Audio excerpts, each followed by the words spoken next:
Hey Yo Squad, welcome back to another video. If you're new here, my name is Cynthia. I'm a licensed therapist and coach. Today I want to talk about Love is Blind. Now, I'm a little behind, right? I'm a little behind, but I really want to talk about that scene between Edmond and KB. Ain't good. Listen, that was coercion, okay? And I talked about coercion one time before on this channel when I was talking about that situation with Shannon Sharp. And so I really want to talk about coercion. I want to educate you on different forms of coercion because this is something that I see, joked about a lot, and people don't understand the impact, especially for women, as relates to coercion. Okay. Now I'm just using Edward as a backdrop to this conversation because I feel like the reason why Edward felt so comfortable acting like that on camera is because prior to the show, he has engaged in emotional manipulation and coercion before in order to get what he wants. Okay? That's what coercion is. Coercion is not someone using force to get what they want, but through emotional manipulation. And so I want you to be aware of emotional manipulation and how it shows up, especially around sex. There are many men who engage in coercion. Coercion is an attempt to supersede consent, right? When you are dating someone, right, and sex comes up, you may not want to have sex, he does. There are some men that will engage in coercion. And so we just want to discuss this. I want to discuss this with you because this is something that I do a lot of work around with women who have experienced trauma, CSA, and GRAPE. We talk about coercion. We talk about how it was present and the impact that it's had, okay? So this just isn't about Edmond. It's about a pattern we often see in dating and relationships, especially for women who are socialized to be agreeable. Now, over here, we're not trying to be agreeable. Accommodating and ride or die. Listen, if you don't learn anything from me, I want you to learn that your life has value, your word has meaning, you deserve respect, okay? This is your body. Your body. But many of us have been raised to go along. We've raised to be what was that man who died who said you're supposed to be friendly, fit, and feminine? When I hear a man talk about he wants to be a woman to be agreeable to me, that's a man who's saying I want a woman to be a doormat. I want to be able to take advantage of her and she not check me, she not hold me accountable. Okay? So coercion is when someone pressures, manipulates, or guilt trips you into doing something that you truly don't want to do. It's not always physical force, it's emotional. It can sound like, if you really love me, you do this. You're overreacting. This is what couples do. I've done all this for you and you can't do this one thing for me. I've worked with women whose partner wanted them to have a threesome. They'll be like, well, you can pick the person. You can pick the woman that we have a threesome with. And she is not into women. But because she feels like she has to be accommodating to him, she's like, I really don't want to do this, but, this is something he wants to do. And he's like, don't you want to make me happy? And often I've said, well, what about you and your happiness? Oh, I know, y'all. There's a man triggered now. Happiness is real. Yeah, what about you and your happiness? Why do you feel like you have to go along with that? That's coercion. It's about taking away your sense of choice. Because you have choice. And that's what makes it dangerous because it's subtle. Now, what we saw on Love is Blind was not subtle. Baby, that was repulsive. That was repulsive. That wasn't subtle. Okay? But coercion is often subtle. It feels like love or compromise, but it's really about control. There are some men, they're not going to raise their voice at you. But they are coercive. If you love me, you would. Well, don't you love me? I thought. That's coercion.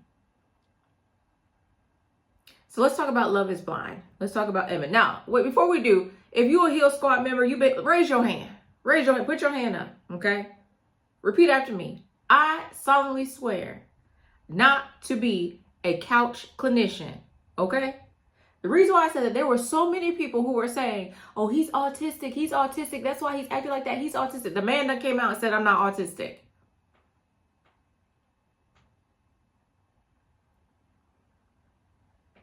Just like sometimes we will say someone we dated, oh, they're a narcissist. They're not a narcissist. We have to understand there are toxic and deeply flawed people that don't meet the DSM criteria for the diagnosis. What you say, some people is jacked up. That's what I'm saying. Jacked up. Now, should they come see someone like me? Absolutely. Okay? But please stop. Y'all offended the people who is autistic. Like that ain't no point over here with us. Okay? We saw Edmond using emotional pressure to get his partner to conform to what he wanted, whether that was affection, validation, or emotional labor. Now, I want you to think about your relationships, current or past.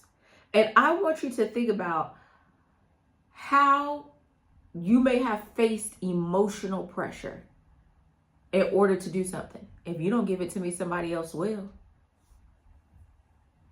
That's coercion. That's coercion. Notice how he would frame disagreement as disloyalty. You're supposed to be on my side. Use guilt when KB didn't react the way he wanted. Play victim when she tried to express discomfort. This is coercion through emotional dependency. It's when someone makes you responsible for their feelings, their moods, their happiness.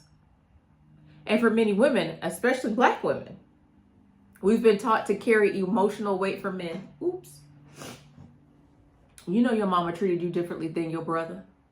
You saw how your mama put that man before everything else.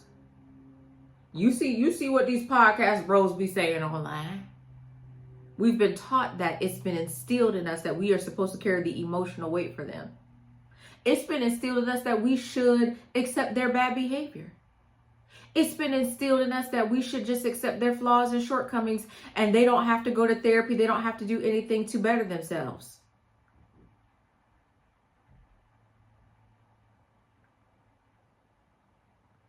That's been instilled in us. And you know what? Culture has instilled it in us. The church has. Y'all remember a few months ago when what's it, Dear Future Wifey, that lady came out and said she was ironing her man's clothes so he could go out and cheat. Her Holy Spirit told her to iron that man's clothes so he could go commit adultery. That's how we are carrying the emotional weight. We're not doing that, okay? To be the nurturer, the healer, the understanding partner. But coercion takes advantage of the conditioning, right? They said, I'm every woman. It's all in me. No, we're not doing that. You are being self-sacrificing. And the question is for what? Now, I did that video on how Vogue says having a boyfriend is embarrassing. But they were really just talking about your relationship on social media. But this is the thing I want you to understand. If you are experiencing these things in a relationship, your relationship is not healthy.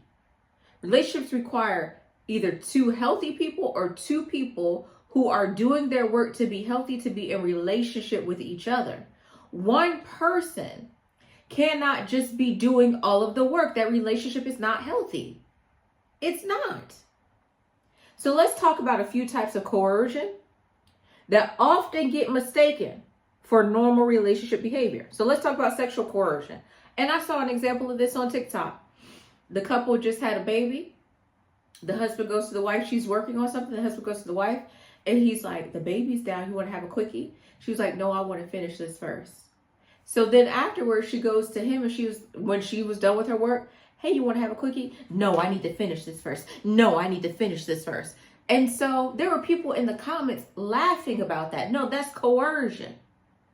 If you tell your partner no and their mood changes, they are trying to guilt you into doing and manipulate you into having sex with them. That's coercion. Also, let's talk about religious coercion in that same context as relates to sex. Just because you're married doesn't mean perpetual consent. And so it's always preached to women that you can't deny your husband your body. Now, let's talk about it.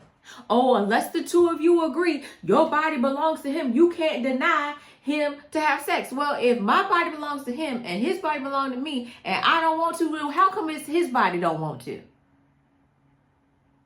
Do you know how many women I've counseled? You don't know. I've counseled countless women who were, every time their husband wanted to have, they were having it, but their husband had an issue with lust.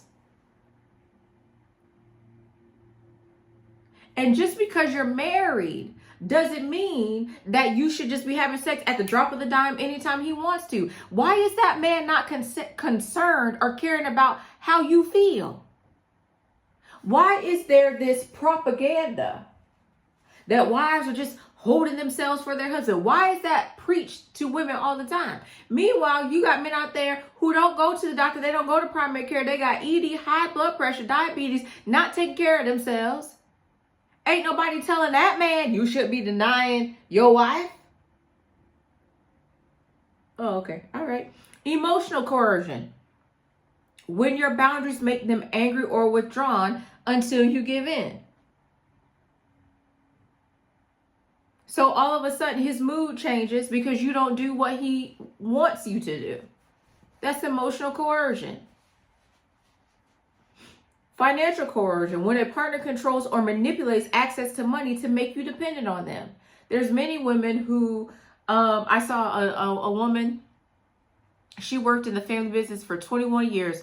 Her name was not on any of the paperwork. They got a divorce, and guess what? She didn't get any access to any equity in the business. And she said, I spoke to my husband many times, and he said, we're married, we're one. Why do you don't need to be on it? 21 years of her life. 21 years. 21. That's financial coercion. Or you're married, he gets upset, now you can't buy groceries. That's financial coercion. Coercion. I'm going to use this money to control you. And guess what? It doesn't even have to be romantic. If you don't do what I say, I'm not going to pay for you to go to college. Your parents can be coercive. Coercion, your first experience with coercion may not be in a romantic relationship. It could be with your family. And then spiritual coercion, when someone uses religion or faith to guilt you into obedience. This one I like. God hates divorce. That's coercive. God wants women to submit. That's coercion. Why do we speak about submission so much, but we don't speak about men loving their wives as Christ loved the church and dying? Why don't we talk about it? Okay. You're not being a good Christian partner. There was a young lady who commented on one of my videos. It was said that she was told that and I'm paraphrasing, that she wasn't being a good Christian wife when she brought certain issues up to her husband. That, when they tell you, you just need to pray. You just need to pray about it. You just need to pray about it. That's coercion. That's emotional. It's called spiritual bypassing. Spiritual bypassing is a form of coercion.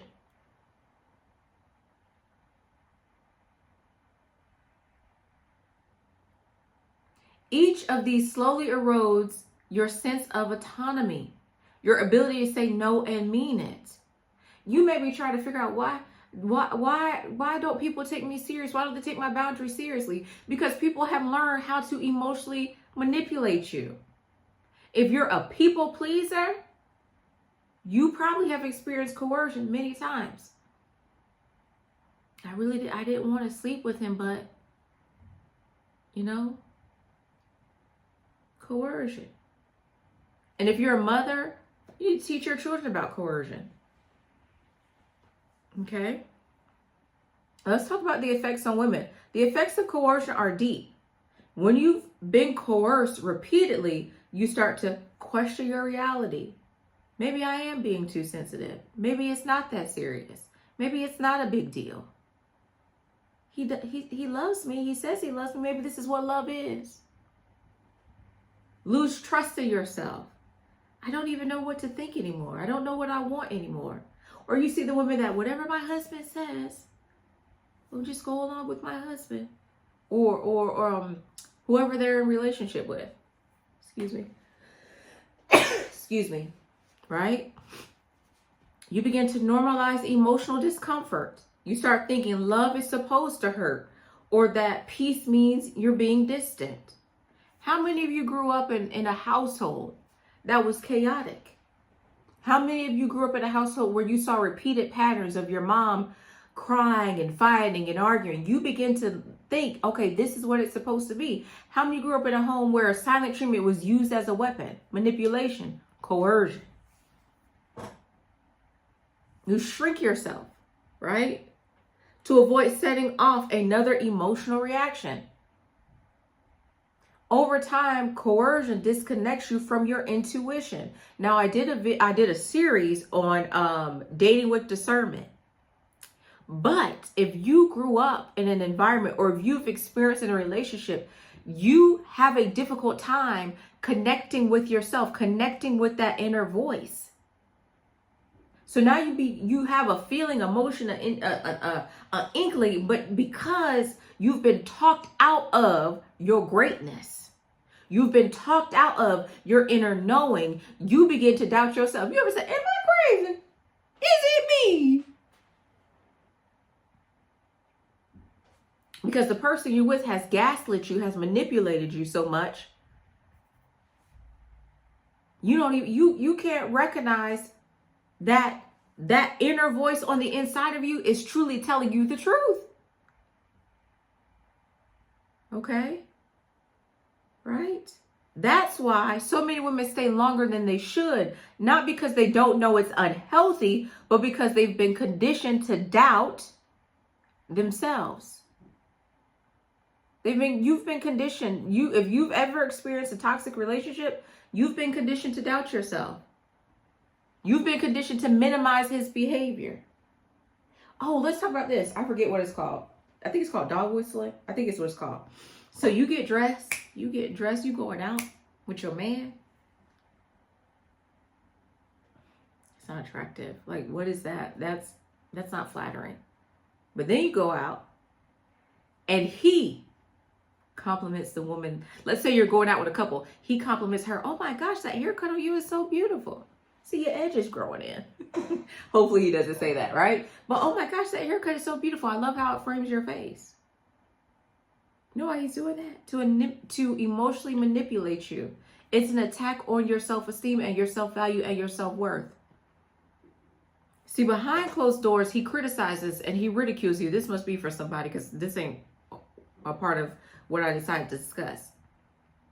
But then in public, you see him praising other women. And so then you begin to say, okay, what does she have that I don't have? And so then you try to do what she does, and he still's not pleased by it. It's manipulation. So if you ever felt coerced, let's talk about how to heal from this. Whether it's emotional, sexual, or spiritual, please know it's not your fault. This is a form of control and manipulation. This person is trying to take advantage of you. Some of y'all in church being coerced out of your coin. All right. Let me get back on the script. The work of healing starts reclaiming your right to choose. Consent. This means learning to pause before agreeing to things and checking with your body for its response. Some of us are so disconnected from our body that the alarm system, our nervous system can be going off. But because we're so disconnected, we are not in tune with the signs that we are triggered by something. Heart beating fast. You may hear blood rushing in your ears, or you may get very still because you're frozen. But because you're so disconnected, you're not even seeing the signs in your body. You're not even feeling your body because you're no longer in tune with it. You need to name manipulation when it happens, even if just to yourself at first. Now, I'm not saying, because we have to be safe here, hey, you're manipulating me, you gaslight me. I'm not saying that. But what I am saying is that, ooh, that's manipulation. Now, let me find a way to get out of this situation. My no is no, but I'm going to find a way to safely leave here. Men who take a woman out to dinner, we've seen the videos, coercion. Man takes a woman out to dinner, she eats. Oh, you gonna come with me tonight? You gonna come to my house? You want to come to my house after this? She's like, no. Oh, well, then we could go 50-50. I thought you were gonna coerce. Oh, okay. Oh, okay. The man who was excited that EBT was being cut, and oh yeah, now P is $40. Coercion.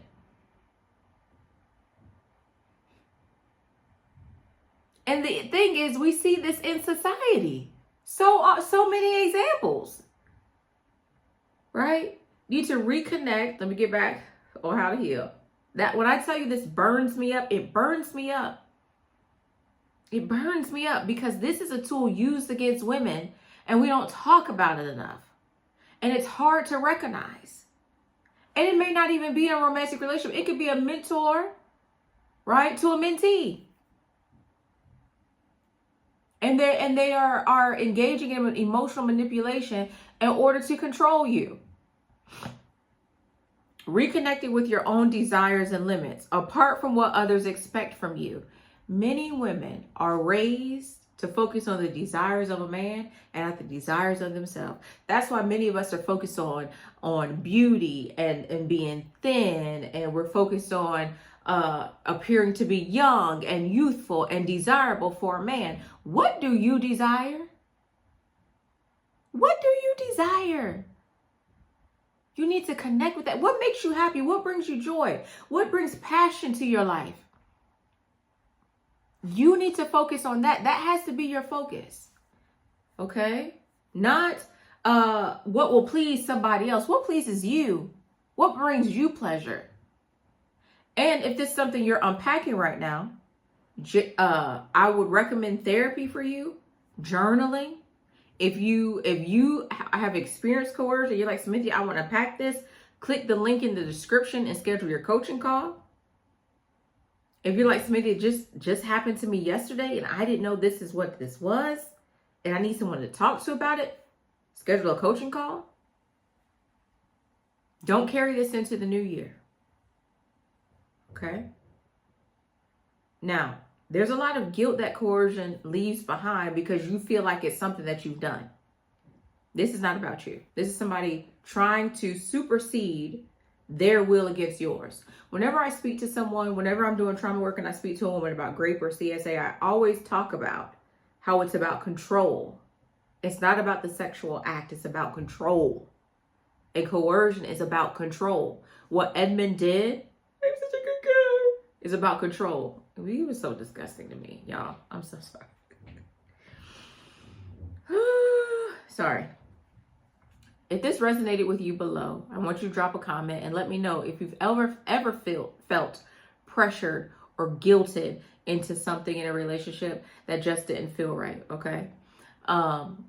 Because this happens a lot. This happens a lot and we don't talk about it. We don't talk about it, okay?